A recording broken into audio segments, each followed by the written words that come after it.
kuwashukuru waheshimiwa wajumbe wa tume tuliowateua kwa kukubali kubeba mzigo huu. Mpaka mmefika hapa kuja kusikiliza majukumu na kuzinduliwa, ina maana mmekubali kubeba mzigo huu. Tunawashukuru sana.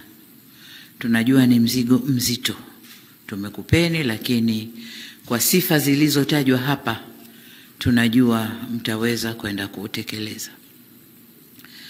Uundwaji wa tume huu ni kuendana na sheria yetu, sheria ya tume za uchunguzi ya mwaka 2023 sura ya 32.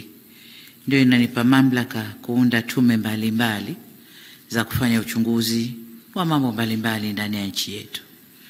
Sasa kwenye hili lililotokea, nikaona kabla kuletewa tume za nje, tuwe na tume yetu wenyewe ndani ifanye kazi, na za nje zikija zitakuja kuzungumza na tume mwenzao ambao tayari walishaanza hiyo kazi.